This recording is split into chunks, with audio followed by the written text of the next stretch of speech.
Greetings everyone, I am Mainak and I am excited to present my project on electric vehicle analysis of the Indian market. This project is my submission to the Codebasics Resume Project Challenge. The project focuses on the existing electric vehicle market in India for Atlic Motors, who are an automotive giant based in USA, where they have expansion plans in India and market share in India is less than 2%. Now, through this project, I'll be sharing my key insights which I have derived from this analysis to the chief of Atlic Motors. This project is based on a detailed study and research, and I have collected the data from various sources. The primary data source is however taken from Parivahan Seva, and then I have established data modeling necessary for efficient and smooth analysis. Now let's move to the highlights of the dashboard for electric vehicle analysis. Now this is the home page of the dashboard, which provides a smooth page navigation options through these buttons, and it also has a project information button. Let's move to the overview page, which displays KPIs such as total vehicle sales, EV sales of 2.7 million, the ICE vehicle sales, total EV revenue of rupees 392 billion. Projected EV sales by the year 2030 is estimated to be 54 million, and an EV penetration rate of 3.61%. We have this line chart visual which displays the EV sales timeline from fiscal year 2022 to 2024, and this map visual which displays the EV sales by different states. On hovering, we see a tooltip which displays the EV sales data and the previous year sales data for each of the state. Let's move to the EV makers page, which displays KPIs such as total EV makers. In two-wheelers category, we have 16 EV makers, and in four-wheelers category, we have 10 EV makers. It also has two-wheeler and four-wheeler EV sales metrics and two-wheelers and four-wheelers revenue metrics. It also has the EV compounded annual growth rate, which is 93.91%. Moving on to the states report page, which displays the information about the total states that has EVs. The number of operational public charging station is 12,146. The EV CAGR and the total vehicles CAGR. EV CAGR is drastically high compared to the total vehicles CAGR of 13.56%, and states on state comparison is also present. Moving on to the peripheral research page, which provides information about the correlationship between the top EV sales penetration rate and the availability of the public charging station for top 5 states, the primary reasons for EV adoptions in India, and which are the states that provide the most subsidies on EVs. Moving on to the next slide, we have the primary insights that are required by the Atlic Motors for this analysis. Now, Atlic Motors required to find the top 3 and the bottom 3 EV makers for the two-wheelers category for fiscal year 2023 and 2024. For fiscal year 2023, we see Ola Electric, Okinawa, and Hero Electric are the top makers, and Pure EV, Benling, Jitendra are the bottom makers. Whereas for 2024, Ola again leads in two-wheelers category, followed by TVS and Ether, and in the bottom 3 makers we have Kinetic Green, Revolt, Battery Electric. Next up, insights that we have is the top 5 states in two-wheelers and four-wheelers category by terms of penetration rate for the fiscal year 2024. Kerala leads with the highest penetration rate of 5.76% in four-wheelers category, and Goa leads with the 18% penetration rate in two-wheelers category. Next, we have the states that has shown negative penetration rate or decline in EV sales from 2022 to 2024. Ladakh has shown a decline of 0.41% in two-wheelers category, whereas Andaman and Nicobar Island has shown a decline of 1.11% in four-wheelers category during the time period from fiscal year 2022 to 24. Next insight is on the top 5 EV makers by sales volume. That has the Tata Motors is clearly the market dominant and has dominated the market in almost every quarters, which is followed by Mahindra and Mahindra, MG Motors, BYD India, and Hyundai Motors in the four-wheelers category.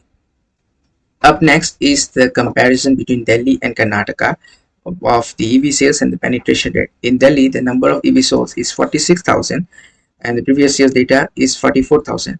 Whereas Karnataka in fiscal year 2024, the EV sold are 160,000. The previous year was 108,000. By penetration rate, Karnataka has a 10.18% of penetration rate, whereas Delhi has 7.71 penetration rate. The compounded annual growth rate for Karnataka is also higher compared to that of Delhi. Next, we have the top 5 EV makers, which has the highest uh, compounded annual growth rate from 2022 and 2024. The compounded annual growth rate formula is given here, and BYD India has the highest compounded annual growth rate amongst the top 5 EV makers in four-wheelers category. Next is the top 10 states which has the highest compounded annual growth rate in terms of the total vehicles sold, and Meghalaya leads with 28.47% of, that is the highest compounded annual growth rate in terms of the total vehicles sold, followed by Goa, Karnataka, Delhi, Rajasthan, Gujarat, Assam, Mizoram, Arunachal Pradesh, Andaman and Nicobar Islands. Up next, we have the peak and the low season months for electric vehicle sales based on the data from 2022 to 2024. The month of June has consistently shown a lean EV sales period, whereas March has been the peak period for EV sales. That is mostly due to the end of fiscal year discounts, government incentives, and also to get the tax benefits. Whereas the period of May and June is the vacation period in India, and in this period, consumers don't tend to spend much on the high price items such as vehicles. And also in fiscal year 2022, the period of May has witnessed the peak COVID in India, which could also be a reason for a low EV sales. And the recent heat waves during May and June throughout India has also led to the lean sales period during these months. Next, we have the projected number of EV sales from the top 10 states by the highest penetration rate in 2030. Now, Goa leads with the 9.84% of the penetration rate, followed by Karnataka at 7.84%. Delhi has 6.76%. Currently, Goa is also has a high penetration in two-wheelers category, and that could be a reason because Goa is a tourist driven economy, and it is a popular tourist destination, and where two-wheelers are mostly given out on rentals to the tourists.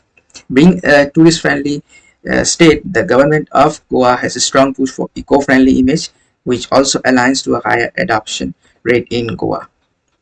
Maharashtra is expected to be the leading state by 2020-30 in terms of the EV sales, and is also currently leading, followed by Karnataka. Next is the estimated revenue growth for four-wheelers and two-wheelers EVs. Comparison between 2023 to 2024 and 2022 to 2024. We can see two-wheelers has shown a 269% of growth between 2022 and 2024. And for four-wheelers, it has shown a 367% growth. Whereas in 2023 to 2024, it's shown a 28% increase. And four-wheelers, it has shown 83% increase. Now for this visual, we have considered the average price of two-wheelers to be 85,000 Indian rupees, and for four-wheelers the average price is taken to be 15 lakhs Indian rupees or 1.5 lakhs Indian rupees. The actual figures might vary slightly. Now let's move on to the secondary insights. What are the primary reasons for customers choosing four-wheeler EVs in 2023 and 2024? Now Atlic wants to know this, and one of the primary reasons for consumers choosing four-wheeler EVs in 2023 and 2024 could be the cost savings. Here in this visual, we can see the total cost ownership amongst comparison for an EV vehicle and for an ICE vehicle. From this chart, we can see that the upfront cost in EV is higher, but the fuel cost for ICE vehicles is pretty high, which leads to the overall higher total cost of ownership. And also from this chart, we can see be it two-wheeler, three-wheeler or four-wheeler category, the total cost ownership for an EV is lower compared to that of an ICE vehicle even without the subsidy, and with subsidy these numbers tend to go down below further. So which is a primary reason for consumers choosing to EV over an ICE. Another reason is the environmental concerns. As most of the Indian cities have a poor air quality, so there is a shift in public towards EV, and this is also supported by the government of India aiming to achieve carbon neutrality by 2070. Next, we also have another reason, that is government subsidies and incentives that the government is providing. So schemes such as FAME India and NEMMP, which promotes the uh, adaptability towards electric vehicles, and particularly for four-wheelers electric vehicles. Next insights which the Atlic Motors required is to find which states provide the most subsidies.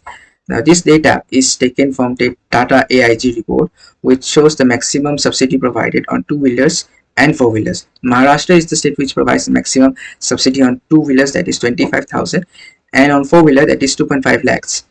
Whereas Gujarat, Assam, West Bengal and Bihar provides maximum subsidy of 20,000 on two-wheelers and 1.5 lakhs on four-wheelers. Gujarat provides 50% road tax exemption, whereas the remaining states provides 100% road tax exemption on electric vehicles. The next insight is how does the availability of charging station infrastructure correlate with the EV sales and the penetration rate in the top 5 states.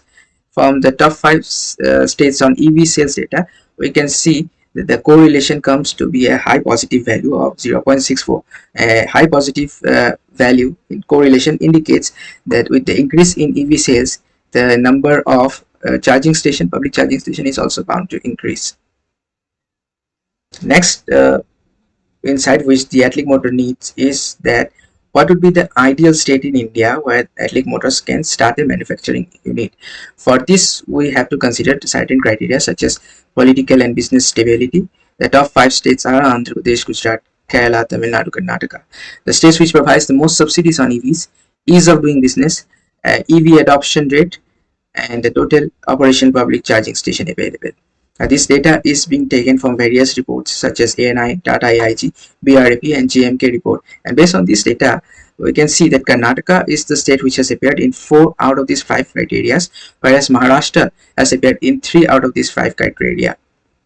So ideally Karnataka should be the state where Atlic Motors should consider setting up an manufacturing unit initially, as it has the existing infrastructure. But Atlic can also target Maharashtra as a backup state or plan to open a manufacturing unit later on at some stage where it can set up a manufacturing unit somewhere close to Mumbai, as it will give Atlic Motors the access to the seaport pretty much quickly, so that Atlic Motors will also be able to export out their new models to other countries, and having a manufacturing unit close to the seaport will reduce the logistic cost to a very great extent. Now next up is my recommendations based on my analysis of the electric vehicle market in India are that the Atlic Motors should focus on the two-wheeler segments, particularly to provide the affordable models and capture the entry-level market and increase its market share by leveraging on the subsidies and incentives provided by the government. Next would be to keep focus on research and development for the battery innovation technology, particularly for lithium and cobalt based battery, as these are pretty lightweight and also have higher efficiency compared to lead based batteries.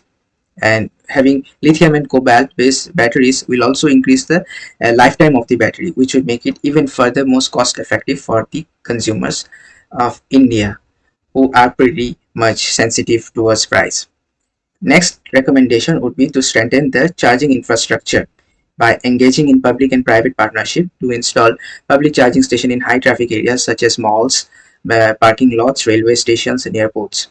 And that we should also consider to develop an app that provides real-time information on the charging station locations and the pricing, and if possible they should also provide low interest rate EMIs to the consumers for the better user engagement and better user experience as well.